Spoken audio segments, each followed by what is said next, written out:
Hey guys, ఎలా ఉన్నారు? నీ దేశాన్ని ప్రేమించడం అంటే పరాయి దేశాన్ని ద్వేషించడం కాదు. ఈ పాయింట్ అర్థం కాని దేశాల లిస్టులో పాకిస్తాన్ మొదటి ప్లేస్లో ఉంటుంది.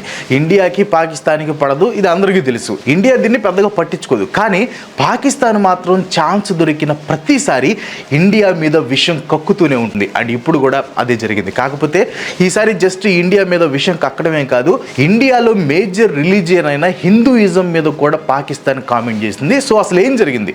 ఈ కామెంట్స్ చేసింది ఎవరు, ఎందుకు ఈ కామెంట్స్ చేశారు, అసలు పాకిస్తాన్ బాధ ఏంటి, ఇవన్నీ ఈ రోజు వీడియోలో మనం తెలుసుకుందాం. అండ్ వీడియో కంటిన్యూ చేసే ముందు మీరు మన ఛానల్ని ఫస్ట్ టైం చూస్తున్నా, లేకపోతే ఇంకా సబ్స్క్రైబ్ చేసుకోకపోయినా ఇలాంటి ఇంట్రెస్టింగ్ వీడియోస్ కోసం వెంటనే మన ఛానల్ని సబ్స్క్రైబ్ చేసుకోవడానికి ట్రై చేయండి. అండ్ వీడియో నచ్చితే ఒక లైక్ కొట్టడం మాత్రం మర్చిపోవద్దు. నేనేదో నా దేశాన్ని డిఫెండ్ చేయడానికి ఈ వీడియో చేయట్లేదు, ఎందుకంటే ఈ వీడియో చూసేవాళ్ళు అందరూ ఇండియన్స్. బట్ పాకిస్తాన్ ఇండియాని హిందూస్ని ఉద్దేశించి చేసిన కామెంట్స్ కరెక్ట్ కాదు, అవి నాకు నచ్చలేదు. సో అందుకే ఆ కామెంట్స్ని డైసెక్ట్ చేసి అసలు వాళ్ళ బాధ ఏంటో మీకు ఎక్స్ప్లెయిన్ చేద్దాం అనుకుంటున్నాను. ముందుగా కాంటెక్స్ట్ ఏంటో చెప్తాను చూడండి. పాకిస్తాన్లోని ఇస్లామాబాద్లో ఓవర్సీస్ పాకిస్తానీస్ కన్వెన్షన్ ఒకటి జరిగిందనమాట.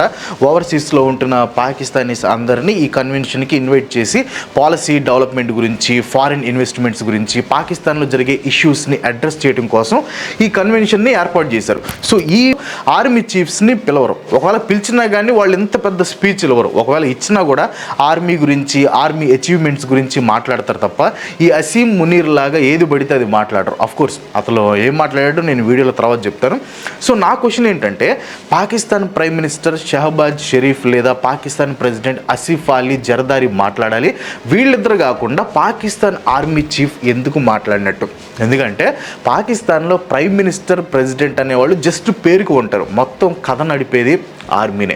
వీళ్ళకి కాన్స్టిట్యూషన్ ఉన్నా దాన్ని పట్టించుకోరు. అసలు పాకిస్తాన్లో చాలామందికి ఈ అసీం మునీర్ అంటే పడదు. ఎందుకంటే ఎన్నో సంవత్సరాల తర్వాత పాకిస్తాన్కి దొరికిన ఒక మంచి లీడర్ అయిన పాకిస్తాన్ ఆల్రౌండర్ ఇమ్రాన్ ఖాన్ని జైల్లో పెట్టడం వెనక ఈ అసీం మునీర్ హస్తం ఉంది. సరే, ఇప్పుడు ఈయన స్పీచ్ విషయానికి వద్దాం. ఈయన తన స్పీచ్లో ఇలా అన్నాడు: our forefathers believed that we are different from Hindus in every possible aspect of life. Our religion is different, our customs are different, our traditions are different, our thoughts are different, our ambitions are different. That was the foundation of the two nation theory. It was laid on the belief that we are two nations, not one. India ఇండిపెండెన్స్కి ముందు, అంటే పార్టీషన్కి ముందు India Pakistan కలిసి ఉండేవి. ఎన్నో వేల సంవత్సరాల నుండి ఇలాగే కలిసి ఉంటూ వచ్చాయి. సింపుల్గా చెప్పాలంటే హిందూస్, ముస్లిమ్స్ కలిసి ఉండేవాళ్ళు. కానీ బ్రిటిష్ వాళ్ళు వెళ్ళిపోయే టైంలో మహమ్మద్ అలీ జిన్నా టూ నేషన్ థియరీని తీసుకొని వచ్చాడు. జిన్నా దృష్టిలో ముస్లిమ్స్, హిందూస్ కలిసి బ్రతకలేరు, సో ముస్లిమ్స్కి సపరేట్ కంట్రీ కావాలి అని డిమాండ్ చేసి సపరేట్గా పాకిస్తాన్ అనే కంట్రీని ఏర్పాటు చేసుకున్నారు. Of course Jinnah was wrong. సపరేట్గా పాకిస్తాన్ ఏర్పడినా కూడా మన ఇండియాలో హిందూస్, ముస్లిమ్స్ కలిసే బ్రతుకుతున్నారు. అఫ్ కోర్స్ రాజకీయ నాయకుల స్వలాభం కోసం హిందూస్, ముస్లిమ్స్ మధ్యలో చిచ్చు పెడుతూ ఉంటారు, అది వేరే విషయం. But mostly Hindus and Muslims కలిసే బ్రతుకుతున్నారు మన ఇండియాలో. సరే, 80 సంవత్సరాల క్రితం జిన్నాకి మత పిచ్చితో కళ్ళు మూసుకుపోయాయి అనుకుందాం. కానీ దాదాపు 80 సంవత్సరాల తర్వాత పాకిస్తాన్ ఆర్మీ చీఫ్ పరిస్థితి కూడా అలాగే ఉంది. ఇక్కడ అసీం మునీర్ ఒక చిన్న లాజిక్ మిస్ అయ్యాడు. పాకిస్తాన్ అనేది ఒక పర్టికులర్ రిలీజియన్ని అడ్డం పెట్టుకుని ఎదగాలి అనుకుంటున్న దేశం, వెరాజ్ ఇండియా డిఫరెంట్ రిలీజియన్స్ని కలుపుకొని ఎదుగుతున్న దేశం. అండ్ వాళ్ళ ఫోర్ ఫాదర్స్కి గొప్ప గొప్ప యాంబిషన్స్ ఉండేవి, కస్టమ్స్ ఉండేవి, ట్రెడిషన్స్ ఉండేవి, అందుకే టూ నేషన్ థియరీతో విడిపోయారు అనుకుంటున్నాడు అసీం. కానీ వాళ్ళ ఫోర్ ఫాదర్స్ విడిపోయింది కేవలం వాళ్ళ స్వార్థం కోసం, కేవలం వాళ్ళ అధికార దాహం కోసం. అప్పటి వరకు అన్నా తమ్ముల్లాగా ఉంటున్న ఇండియన్స్ని మతం పేరుతో విడగొట్టి సొంత దేశం తయారు చేసుకున్నారే తప్ప ఏ విషయంలో కూడా వాళ్ళు ఇండియా కంటే గొప్ప కాదు. We are different from the Hindus in every possible aspect of life. ఇలా యాంటీ హిందూ స్పీచ్లు ఇచ్చేసి ఏదో పొడిచినట్లు ఫీల్ అవుతున్నాడు మన చీఫ్ ఆఫీసర్. అసలు ఇతనికి పాకిస్తాన్లో కూడా హిందూస్ ఉన్నారు అనే పాయింట్ గుర్తుందో లేదో అర్థం కావట్లేదు. అఫ్ కోర్స్ పార్టీషన్ టైంలో పాకిస్తాన్లో 20.5%గా ఉన్న హిందూ పాపులేషన్ ఈ రోజున జస్ట్ 2.17%గా ఉంది. సో ఉన్న 2.17%ను కూడా పూర్తిగా మాయం చేయాలి అని అనుకుంటున్నాడేమో మరి.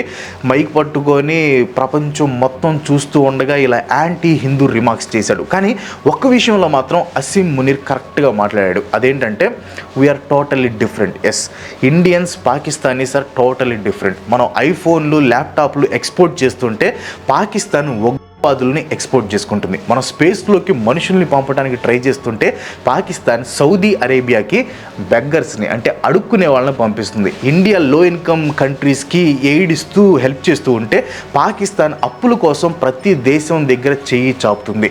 చైనాని వెనక్కి నెట్టడానికి ఇండియా రొమ్ములు చూపించి ముందుకు వెళ్తుంటే సిగ్గు లేకుండా చైనా ప్రాజెక్టులు కట్టుకోవడానికి బలూచిస్తాన్ని ఇచ్చేసింది పాకిస్తాన్. ఆఖరికి మన ఐపీఎల్లో ప్లేయర్స్కి వేసే ఫైన్ లక్షల్లో ఉంటే పాకిస్తాన్ పిఎస్ఎల్లో మ్యాన్ ఆఫ్ ది మ్యాచ్కి హెయిర్ డ్రైయర్ని అవార్డుగా ఇస్తున్నారు. Hair dryers. నిజమే, పాకిస్తాన్ ఆర్మీ చీఫ్ చెప్పినట్లు ఇండియాకి పాకిస్తాన్కి చాలా తేడా ఉంది.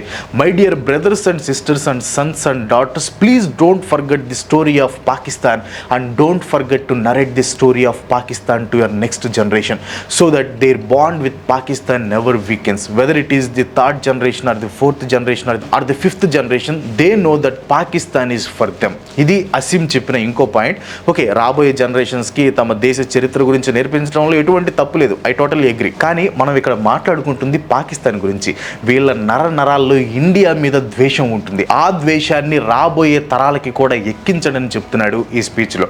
మీకు తెలిసేలేదో పాకిస్తాన్ స్కూల్స్లో స్టూడెంట్స్కి ఇండియాని హేట్ చేయాలి, ఇండియాని నాశనం చేయాలి అని చిన్నప్పటి నుంచి నేర్పిస్తారు. When I will grow up, I will be army and save Pakistan and destroy India. Strong army, wow, great! Strong army, wow great. Aunty బాగా ఎక్సైట్ అవుతుంది కదా.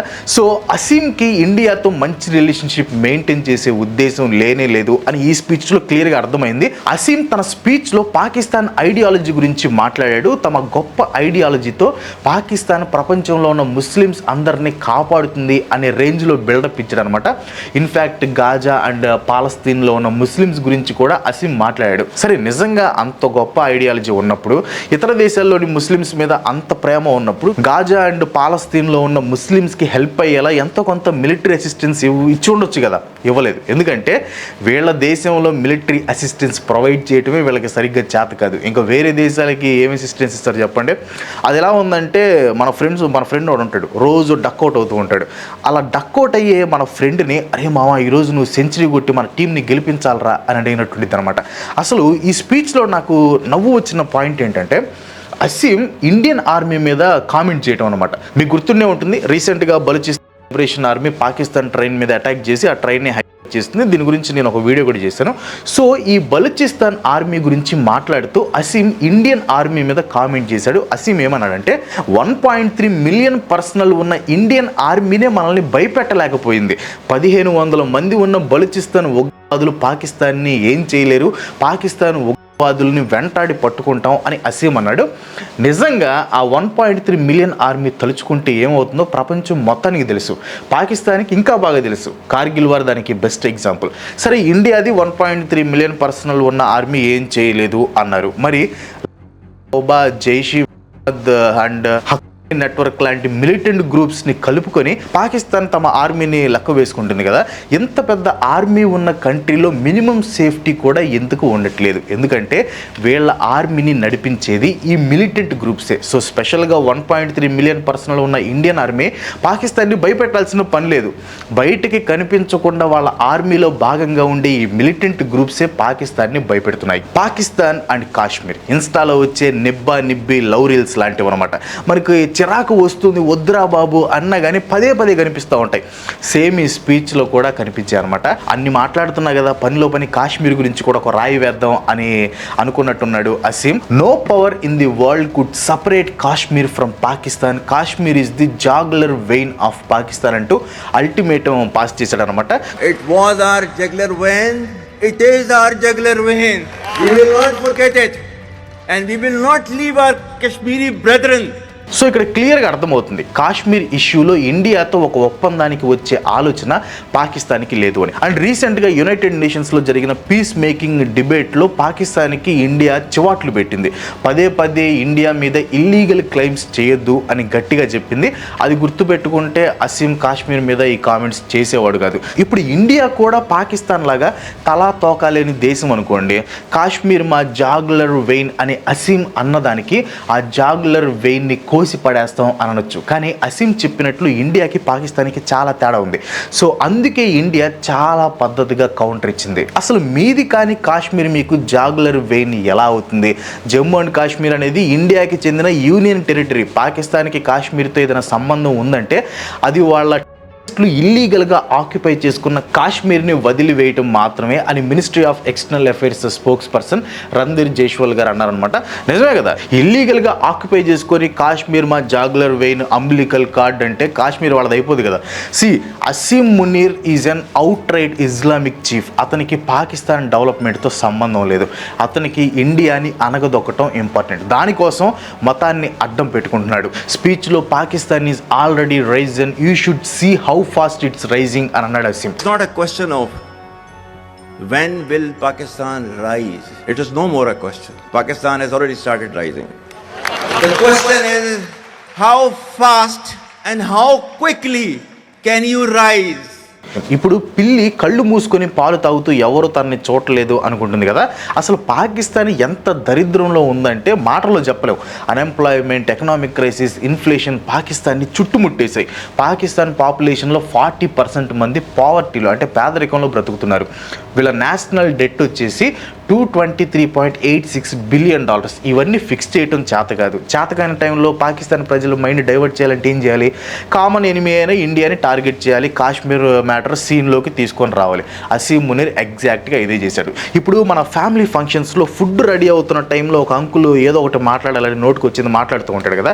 అసీం మునీర్ స్పీచ్ వింటే నాకు సేమ్ అలానే అనిపించింది. సో మీకు ఆ స్పీచ్ వింటే ఏమనిపించిందో కింద కామెంట్స్లో చెప్పండి. So that's all today. And ఈ వీడియో లాస్ట్ వరకు చూసిన వాళ్ళ కింద కామెంట్స్లో జై హింద్ అని కామెంట్ చేయండి.